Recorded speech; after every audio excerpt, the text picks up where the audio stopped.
I'm recording, go ahead. Hi Daniel, we are in Iceland. What's the big lesson of this wonderful island in terms of economics? Bail out your banks. And this is the great thing all over Europe. Centre-right parties locked themselves into corporatism, and they took money from low and medium income people to rescue some very wealthy bankers and bondholders from the consequences of their own mistake. Now, in Iceland they didn't have that option.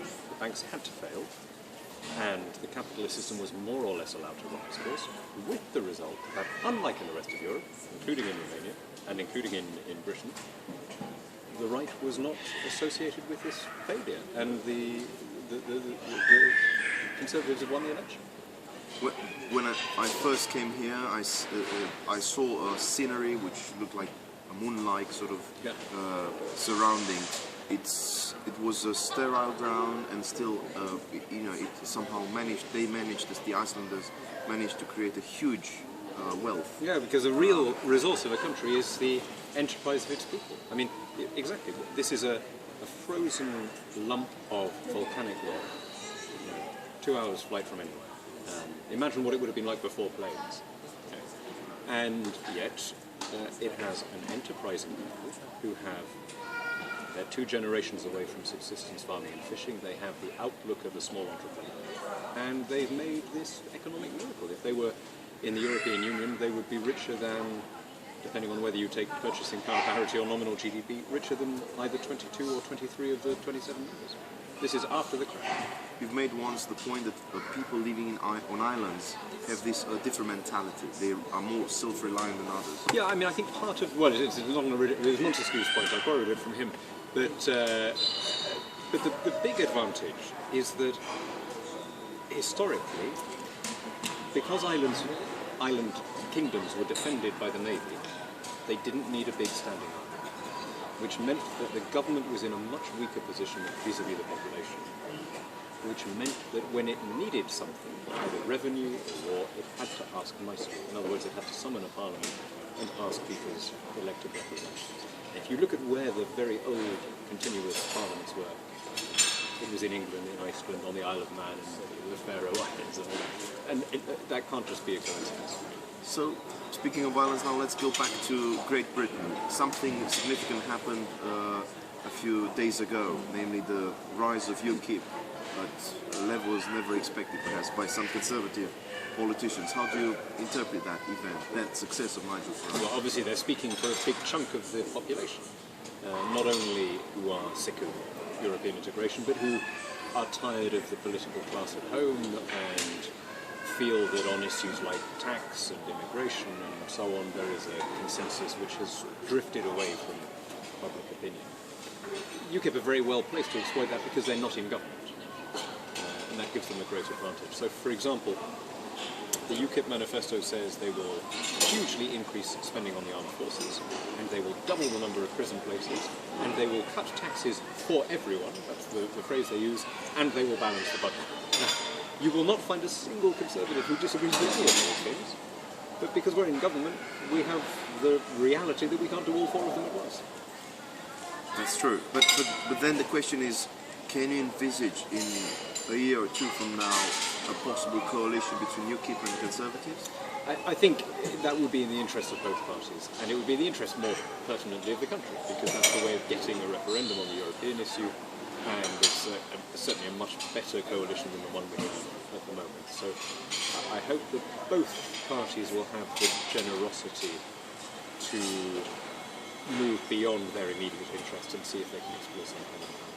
In a year from now, we will have the European elections, almost. AECR, and you're the General Secretary of this body, is the most dynamic one. Would you tell us something about this? I think we're the fastest growing. We're the fastest growing group in the Parliament. It's virtually unreported, but we're getting defections all the time from other groups.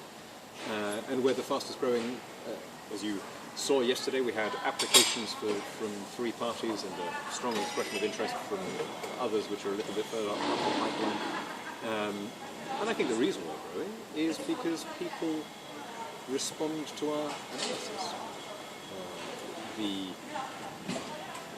elevation of the euro and the bailout and borrow policies required to sustain it have led to penury, immiseration in the southern countries to emigration and preventable poverty, and are threatening the core countries with huge tax rises. In every part of Europe there is a growing bit of public opinion that realises that this project has run its course, that we can do better, that we shouldn't just be centralising all these powers in Brussels. But there is nobody else to speak for them.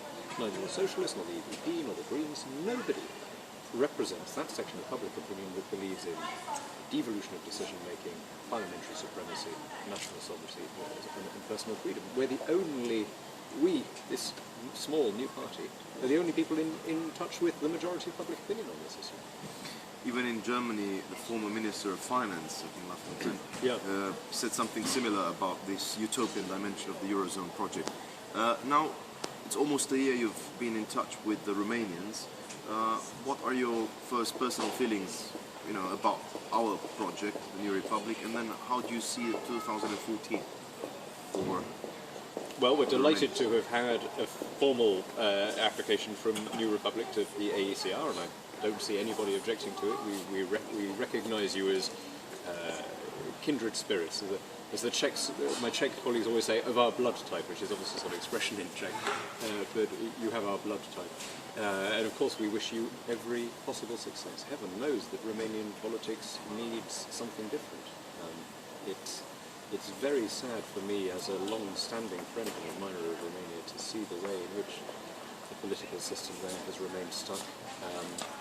These quarrels over who gets their hands on the loot, and the same rotating political class, the same judges and the same local elites. Romania hasn't yet completed the transition to normality and to Western democracy that was promised in the original student demonstrations, and which 20 years on hasn't yet been vindicated. You've been there in 1989, you've been in 2012, you'll be again probably next year. So what you're saying is that the purpose of the anti-communist revolution still has to be achieved or something? Both in terms of personnel and in terms of the normalisation of political pluralism. I mean, anybody who saw what happened last summer will have seen a country that hasn't yet made the complete transition to being a place where power changes peacefully as a result of an election and everybody accepts the result. We haven't yet got to the stage where the winners of an election understand that that does not give them a complete carte blanche to do whatever they want, that they are subject to something bigger, namely the law. Of course there are lots of people, including the supporters of your party, who are campaigning very hard to finish this transformation in Romania, but we have to be honest and say it hasn't yet happened.